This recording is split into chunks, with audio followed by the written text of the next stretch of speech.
సంవత్సరాల తరబడి government job కోసం వేచి చూస్తున్నారా? కేవలం 8 నెలల్లో మీ కల నెరవేర్చుకోండి. వెంటనే కింది నంబర్స్‌కి కాల్ చేయండి.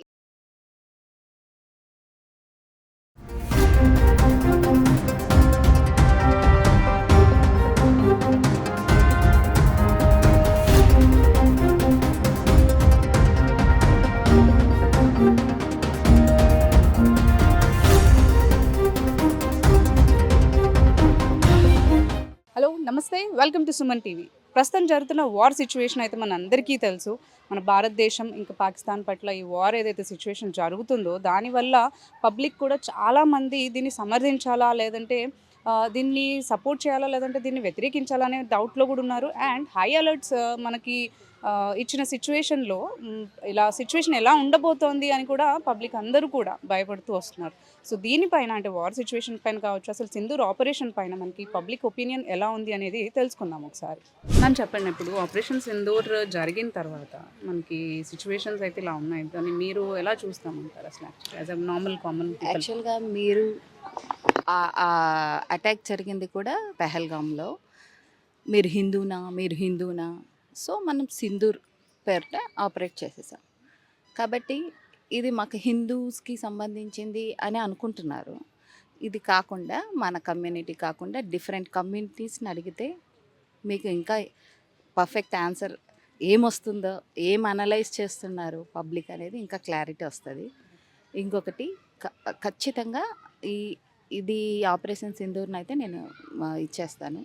నేనే కాదు, ఇండియాలో ఉన్న 140 crores మెంబర్స్ పీపుల్ కూడా ఖచ్చితంగా సపోర్ట్ చేయాలి మోదీ గారికి. ఎందుకంటే వాళ్ళని 27 మెంబర్స్ ఎంత అన్యాయంగా వాళ్ళు బలి తీసుకున్నారు టెర్రరిస్టులు. సో దీనికి ఖచ్చితమైన గుణపాఠంగా ఉంది. ఎట్టి పరిస్థితుల్లో వాళ్ళు తప్పు చేసి ఇంకా ఎదురుదాడి చేస్తున్నప్పుడు మనం ఎందుకు ఆపాలి? అది భయపడినట్టు అవుతుంది. సమర్థించని వాళ్ళని అసలు కన్సిడర్ చేయాల్సిన అవసరం లేదు. వాళ్ళు అసలు ఇండియన్స్ కాదనే నా లెక్క. ఎందుకు సమర్థించకూడదు?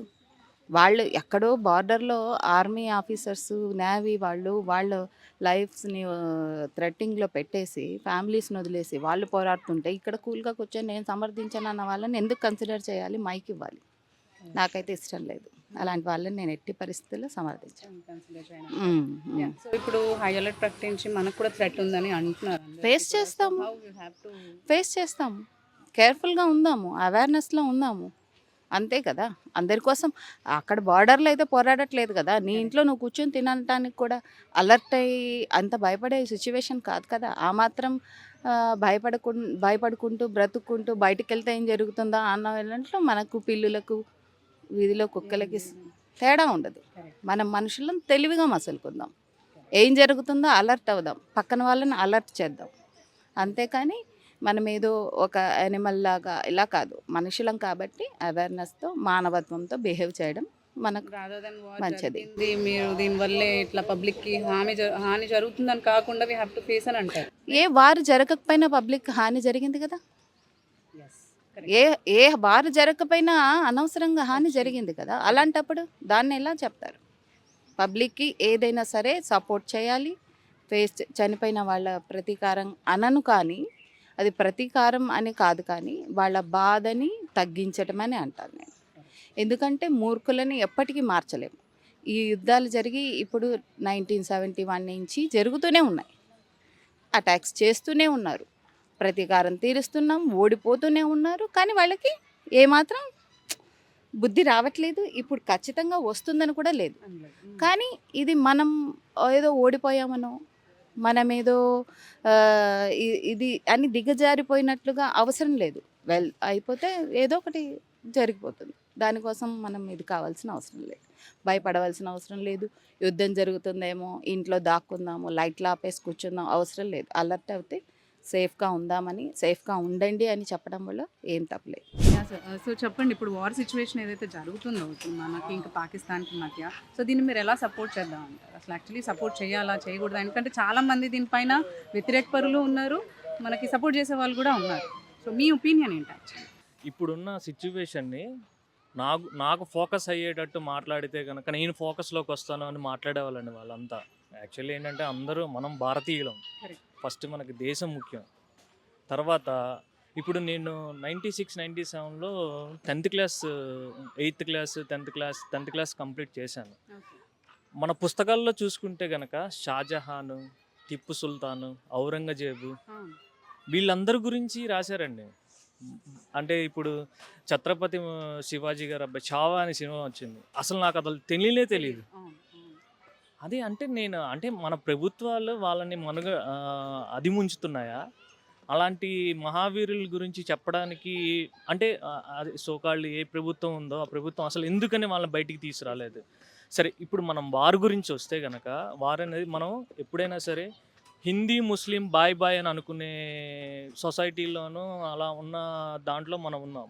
ఈరోజు పాకిస్తాన్లో ముస్లిం కంట్రీ, దాని మీద వార్ జరుగుతుంది అని అన్నారు. సరే, ఒక పహల్గామ్లో జరిగింది. వాళ్ళు ఎలా చంపారండి? మీరు హిందువా తెలుసుకొని హిందువా ముస్లిమా అని, అది ఒక అమ్మాయిని చంపితే నన్ను కూడా చంపేసే అని ఒక అమ్మాయి అడిగితే వెళ్ళి మోడీకి చెప్పు అని అన్నారు. ఇప్పుడు ఏం చేస్తున్నారండి మోడీ గారు? వాళ్ళకి చెప్తున్నారు నేను ఇది అని. సో ఏంటంటే ఇది మనం అందరం మనందరికీ ఏంటంటే వాళ్ళ మీదకి వార్ చేయాలి.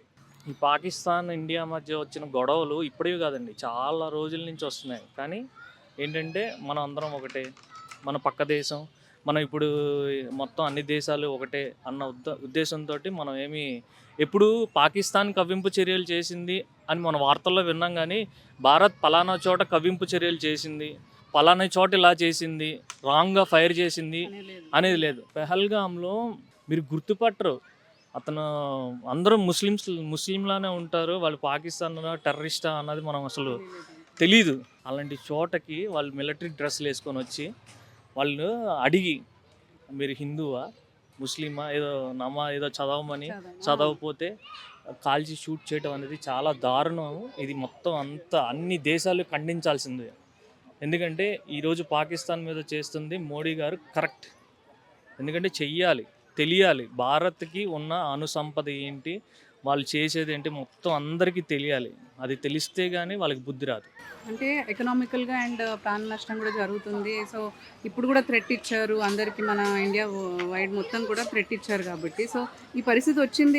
ఇది స్టెప్ తీసుకోకపోయింటేనే బాగుండు అని అనుకునే వాళ్ళు కూడా కొంతమంది ఉన్నారు కదా, వాళ్ళకి ఏం చెప్తారు? ఈరోజు వార్తల్లో చూస్తే పాపం నాయక్ అనే ఒక ఆయన, సత్యసాయి బాబా జిల్లాకు చెందిన నాయక్, ఆయనకి చనిపోయాడు పాపం, చాలా చిన్న కుర్రాడు. కానీ మనం ఆ తల్లి బాధను మనం వెనక్కి తీసుకురాలేము. కానీ అతను చేసిన ప్రాణత్యాగం మన దేశ ప్రజలందరూ గర్వించదగ్గ విషయం. సో సెక్యూరిటీ విషయంలో కానీ మనం ఎన్నాళ్ళు తగ్గి ఉండాలి. ఇప్పుడు మోడీ గారు అమ్మాయికి చెప్పాడు, ఆయన మోడీకి చెప్పెళ్ళి అని మోడీకి చెప్తే ఏం జరిగిందో చేసి చూపిస్తున్నారు. సో ప్రాణ నష్టం అనేది ఇప్పుడు ఒక చోట యుద్ధం జరుగుతుంది అని అంటే ఒక 10 మంది చనిపోవటం, 10 మంది అవతల, ఒక 200 మంది అవతల చనిపోవటం అనేది సహజం. కానీ దానికి కూడా మనం రెడీగా అయి ఉండాలి. చెప్పండి, అంటే ఇప్పుడు జరుగుతున్న సిచ్యువేషన్ అయితే మీరు చూస్తున్నారు. మనము ఒక జరిగిన దాడికి మనం సర్జికల్ స్ట్రైక్ ద్వారా ఒక అటాక్ అనేది ఇచ్చాం. బట్ వాళ్ళు ఊరుకోకుండా మనకి ఆపోజిట్గా ఇంకా మనకి అటాక్ కూడా చేస్తున్నారు. అది వార్ సిచ్యువేషన్ లాగా మారిపోయింది actually. What do you say about this? See, it was evident. It had to happen. మరి టెర్రరిస్ట్ మనుషుల్ని మనుషుల్లా కాకుండా అంత ఓపెన్గా చంపి they saying just go to your prime minister and just let them know అన్న arrogance, it's not good. But Pakistanis should understand that this is not for the people in Pakistan. This is against terrorism.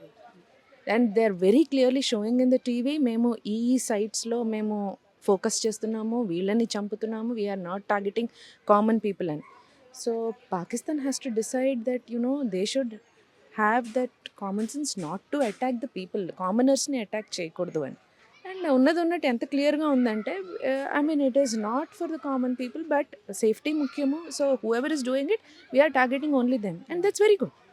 You have to retaliate at some point.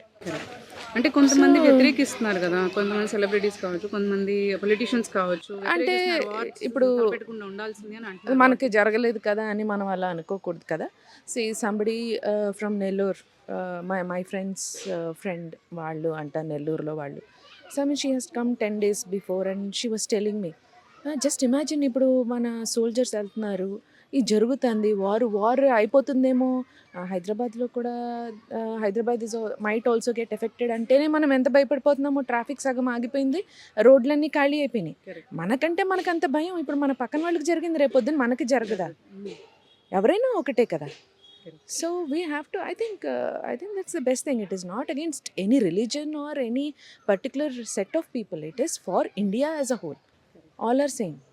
So I truly encourage that. And I believe, ఒకటి నేను videos అన్నీ చూసాక నాకైతే ఏమనిపించిందంటే, our soldiers are going there and fighting wars. వాళ్ళ ఫ్యామిలీస్ని వదిలేసుకుని వెళ్తున్నారు for our sake. So I think we have to be more responsible. ఇర్రెస్పాన్సిబుల్గా మనం ఉండి మన కోసం ఇంకొకళ్ళు వెళ్ళి చచ్చిపోవాల్సిన అవసరం లేదు కదా. We should not be disgrace to the country. That ethics we should have. That is what I ఇప్పుడు హై అలర్ట్ ఇచ్చే థ్రెట్ ఉంది అంటున్నారు కదా, పబ్లిక్ ఎలా రియాక్ట్ అవ్వాలని అంటారు? We have to take care. ఇప్పుడు రెడ్ అలర్ట్ ఇచ్చినప్పుడు we have to make our own drills. We have to దానికి తగ్గ మెజర్మెంట్స్ తీసుకోవాలి. ఇప్పుడు గవర్నమెంట్ ఏదైనా అనౌన్స్ చేస్తే దానికి తగ్గట్టుగా లైట్స్ ఆఫ్ చేయమంటే లైట్స్ ఆఫ్ చేసుకోవాలి. అండ్ మనం కూడా ఇప్పుడు గూగుల్లో బోల్డ్ అని సెర్చ్ చేస్తూ ఉంటాం. So look at several drills, at least try to implement them. అసలు మన ఇంట్లో ఎక్కడెక్కడ దాకోవచ్చు, ఎలాగా, ఏంటి అని కొంచెం అవేర్నెస్ మనము తెచ్చుకోవాలి. So we should be prepared for that. Rather than war తలపెట్టినందుకే మనకు ప్రాబ్లం వచ్చింది అని అనుకోకుండా we have to be prepared. Real problem ఏంటి అని అబ్జర్వ్ చేసుకుని I think we have to go ahead. We're educated, right? India is educated. So I think people should vest in all their knowledge into these things and properly do it. చెప్పండి, ఇప్పుడు మనకి operation Sindoor run చేశారు, అది war గా మారింది. ఇప్పుడు వీళ్ళు only surgical strike గా వెళ్ళారు యాక్చువల్లీ, బట్ మోదీ గారు ఏదైతే స్టెప్ తీసుకున్నారో పెహల్గామ్ అటాక్ మీద, అది ఇప్పుడు వార్ గా మారింది. అండ్ మన పబ్లిక్ కూడా ఇప్పుడు ఇన్వాల్వ్ అవ్వాల్సిన పరిస్థితి వస్తుంది, అండ్ మనకు కూడా థ్రెట్ ఉందని అంటున్నారు. So how do you support ఈ మొత్తం ప్రాసెస్ ని? ఆపరేషన్ సింధూర్ రేస్ చేయడం అసలు కరెక్ట్ అంటారా? కరెక్టే అండి. దీన్ని అందరూ సపోర్ట్ చేయాలి మేడం. ఎందుకంటే ఇది ఎప్పటి నుంచో 70 ఏళ్ళ నుంచి మనకి కొన్ని గవర్నమెంట్స్ అనే కాదు, కొంతమంది రాజకీయ నాయకులు మనకు బూచి కింద చూపిస్తున్నారు దాన్ని. అది కొంచెం మనం నిర్వహించుకోవాలి కదా, దాన్ని మొత్తం మనం నాశనం చేసేయాలి కదా. ఇది మంచి తరుణం నేను అనుకుంటున్నాను. ఎందుకంటే ఆ బూచి అనేది పోవాలి. ఫస్ట్ ఆఫ్ ఆల్ మన పాకిస్తాన్ అనే బూచి మనకు ఉండకూడదు. దాన్ని పిఓకే అనే పదాన్ని అడ్డం పెట్టుకుని 370 ఆర్టికల్ రద్దు చేస్తానని మాట్లాడే రాజకీయ నాయకులు అండ్ ఇంకా ఉన్నారు. అసలు యుద్ధం అంటే వస్తే మనకి ఆర్థిక మాంద్యం వచ్చేస్తుంది అని చెప్పి మన సో కాల్డ్ సెక్యులర్డ్ పీపుల్స్ ఎవరైతే ఉన్నారో వాళ్ళందరికీ కూడా ఇది వ్యతిరేక చర్య. ఇది జరగడం వల్ల వీళ్ళందరూ కూడా నాశనం అవుతారు. చాలా మంది అదే కదా చేసింది, ఎవరు సమర్థించలేదు. అంటే చాలా most of the people madam సమర్థించలేదు అనుకని సమర్థిస్తున్నారు మేడం. సమర్థించే వాళ్ళు మన జర్నలిజంలో కూడా చాలా మంది ఉన్నారు. నేను సిపిఆర్ నారాయణ గారు కూడా ఆ మాట చాలా అవివేకం మేడం. అది అంత పెద్ద ఆయన ఆ మాట మాట్లాడకూడదు. నిన్న ఆవిడెవరో జర్నలిస్ట్ తులసి చందు గారు ఉన్నారు. ఆవిడ ఎలా మాట్లాడుతున్నారంటే, అలా వారు వస్తే ఆర్థిక మాంద్యం వచ్చేస్తుంది, మనకి చాలా ఇబ్బంది, సైన్యం చచ్చిపోద్ది. సైన్యాన్ని మనం క్రియేట్ చేసుకుందే మనకి ప్రాబ్లం రాకుండా మనం ప్రొడక్ట్ చేసుకోవడానికి. సైన్యం అనేది కూడా అదే ఉద్దేశంతో ఉంటారు. సైన్యం చచ్చిపోవడం అంటే ఈవేళ ఒక ఆడదాన్ని బొట్టు చెరిపోవడం కరెక్టా? ఇలాగా మనం ఎప్పుడు అది భయపడుతూనే బతకాలా మనం? ఎన్నాళ్ళైనా ఎవ్రీ ఇండియన్ సిటిజన్ దీనికి సపోర్ట్ చేయాలని అనుకుంటున్నాను మేడం.